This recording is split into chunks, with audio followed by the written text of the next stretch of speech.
C'est un grand moo xam te ne xale la mais macha allah il a un esprit grand donc c'est un plaisir de ñu daal fii ci plateau bi. Je vous rappelle gars yi ma ngeen woote ci 33 821 68 54 ah 33 821 58 54 pour dugg ci émission bi waxtaan ak ki nga xam te mooy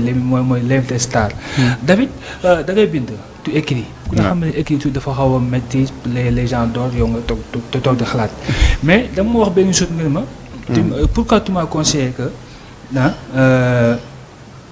pourquoi tu m'as conseillé de ne jamais partager une erreur que j'ai commise par le passé.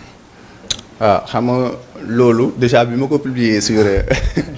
sur Instagram. Yes. Donc am na benn polémique bu mu xaw a créé parce que et c'est normal hein. C'était, si je ne m'abuse, c'était 3 choses yi nga xamante ne dama ni il ne faut pas les partager n'est-ce pas, avec personne. Mais tout le temps nit boo waxee benn affaire rek jàpp ne et surtout nous ñi nga xamante ne dañuy bind à chaque fois bu la joxee 1% ci la ñuy bind jàpp ne les 99% xel moo koy mottali. xel moo koy mottali kon yéen da ngeen di junj. mën nañ ko tuddee noonu te boo xoolee à bas âge tey déjà boo nekkee école dañuy jël benn citation jox la ko citation bi c'est composé de quelques lignes n'est-ce pas. Mais tey dañ la koy jox ni la développer lan lay bindal. Ce qui veut dire que li ci des ci yow yaa koy toj. comme ni ko gars yi waxee. noonu la demee c'est exactement la même chose ci suñu ay citations yi ñuy def ci suñu ay textes yi ñuy def mais boo déggee ma ni la faut pas partager une erreur que tu as commise dans le passé. Faut pas nga partager ko ak n'importe qui peut-être waxuñu ko parce que tey sa papa wala sa yaay man j'ai l'habitude de dire que ni ñoom ñooy xarit yi ñu gën a jege papa wala yaay mooy xarit bi ñu gën a jege papa ak yaay mooy xarit bi gën a sincère papa ak yaay mooy ki nga xamante ni mën na la muñal dencal la loo xamante ni keneen sañu ko def sa benn frère bi nga bokkal sañu ko def wala bokk mën na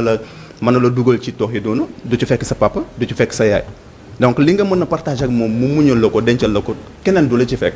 et Sénégal dañu am benn tendance muy tey nit bu la meree dafay fexe def le tout ba nit yi ngeen sekk nga xam ko yow bi ma amul problème ak man bi nga amul problème damay fexe def le tout pour influencer ñooñu yàq moo xam damay créer dara moo xam damay sukkandiku ci loo xamante ni mus naa la ko wax et que nga promettre woon ma que ni loolu du mus a génn ci moment boobu ngay profiter pour yàq sama dara. mais Thomas des fois nga am la métti am loo naqari am loo xam te du nga ko lu métti. dans ta vie. Mais t'as envie de côtoyer quelqu'un t'as envie de partager avec quelqu'un koo xam te ne mën nga ci génne nga waxtaan ak yow peut-être nga fàtte loolu. sa xel dellu si waat nga nekkat li nga nekkoon. Daouda, il faut savoir que tout le monde n'est pas mauvais. Tout le monde n'est pas mauvais. Ni mu amee ci côté bi ñu baax noonu la amee aussi ñeneen ñi nga xam ne dañu safaan man tey am naa ñu bari ñu ma sañ a partager beaucoup de choses yoo xam ne du ma ci am benn regret am naa ci yaakaar parce que nit aussi kenn mënu ko xam ba mu jeex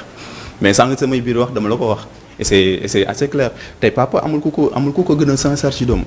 parce que ñaar ñooñu rek muy papa muy yaay ñaar ñooñu ñoo sañ tey yow ngay dund lu doy waar ñëw nettali leen ko ñu ànd ci ak yow conseiller la peut-être gindi la dellu si la ba am na lu bari lu doon metti ci yow nga xamante ni dootuloo ko yëg pouvoir boobu ñoom rek ñoo ko mën a am ci yow mais à part ñoom bon homme de confiance nag mënul ñaax. Daouda tu es un acteur tu es un acteur da ngay jouer théâtre machallah da ngay jouer film tu es un acteur dafa am benn film boo xam te ne amoon na fi machallah mu tudd Classe T Classe T maa ngi jégalu dafa am benn invité boo xam te ne allo Assane waaw maa ngi en direct quoi maa la jox benn collègue moom mën na la kii quoi mën na la gindi waaw mi ngi nii mi ngi ci Auchan bi gars yi maa ngi jégalu ce sont les élèves du boulot machallah c'est un invité qui vient d'arriver donc Assane astafurlah man Assane sax Thomas David dafa am benn film boo xamante ni c'est film bu neexoon boobu je peux dire du Classe T film boo xamante ne machallah ñu gis ki publication bi daw machallah les gens aimé ngeen nekk ci ba machallah mu amul loo xamante ni yaa nga gaagu tudd Bara Sall je suis pas trompé Bara Sall mu nekkoon réalisateur bi mais récemment on l'a vu sur beaucoup de plateaux il dénigrait beaucoup les acteurs et ça m'a fait beaucoup de mal mais non yow tu es l'acteur principal ok donc yow l'acteur principal macha allah pourquoi sa waay di wax loolu moom ci yéen. bon ama nit ku ci nekk libre nga bu problème amee.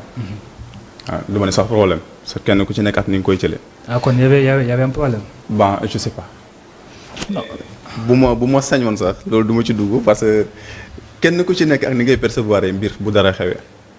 kenn ku ci nekk ak fi ngay rangé wu bu dara xewee moo tax gis nga dal leadership dal dëggu surtout gis nga ki la gën a mën a noppi ci yenn situation yi moo la gën a mën a dajale yooyu ci boppam et comme j'ai l'habitude de dire les tonneaux vides font beaucoup trop de bruit man personnellement je serais pas là d'expliquer li nga xamante ni c'est tellement professionnel wala bi ñu koy c'est que c'était professionnel c'était à l'interne li ñu doon lijjanti ba yàllay def métti woon na nag vraiment jaar nañ ci phase yu doy waar phase yu métti moo xam ci côté réalisateur ci côté wu équipe technique moo xam muy ci côté wu acteurs yi ci côté wu sax peut-être PDG bi muy Djibi Diop moo koy nuyoo au passage muy ci côté wu baara comme ni nga ko waxee sànq donc kenn ku ci nekk rek am na loo ci dund loo xamante ni tey buñ mais David su ma la gisee ngay wax su ma la gisee nga exprimer histoire boobu noonu dafa mel ni que daa am lu mel ni en fait y a quelque chose bu nekk y a quelque chose boo xamante ni qui est noir là-dedans. non pas que tu veux pas le sortir alors que je le vois même dans tes lèvres. il faut me dire qu'est-ce que c'est réellement parce que Bara il a le kilo d'être dans tous les plateaux de télé même dans les sites à dire que c'est n'importe quoi. et puis yow tu es là pour les acteurs. ok non xam nga man ak acteurs yi la ñu sekkoon man bon ñoom ñëpp sax laay wax parce que yàlla def nañu classe bi ñu fay nekk kenn ku ci nekk rek boo waxalee sa diggante ak sa borom kenn ku ci nekk amoon nag ak yow link boo xamante ni bu ma juumul bopp lu rafet la woon vraiment ñoom ñëpp nag. bàyyiwuma benn acteur parce que am jiite dafa xaw a métti. et boo jiitee lenn moo la ci mën a génne muy à chaque fois ngay ànd ak sang-froid à chaque fois ngay ànd ak dëggute bi nga xamante ni képp ku la gis dina la ñeme. kon moom dëggul woon. non je dis pas que ni moom dëggul woon naa. ba tey ci sama ay biir propos j'ai pas dit que voilà cette personne là elle n'est pas véridique pas du tout et même bu amoon sax du ma ko wax moom la muy wax ci kanamu acteurs yi wala la muy wax jëmale ko ci acteurs yi mu doon loo xamante ni lu. négatif bon je sais pas négatif xaw ma anyway loolu moom la engagé mais man en tant que peut-être professionnel sañ naa ni lii ak lii du ma ci dugg moom nag bu amee pour toog ci plateau yi l'essentiel mooy ñun xam nañ ni mu demee. suñu borom xam na ni mu demee. ñi ko sekkoon. xam nañ ñoom aussi mais soo xamee ni mu demee te bëgg ci wax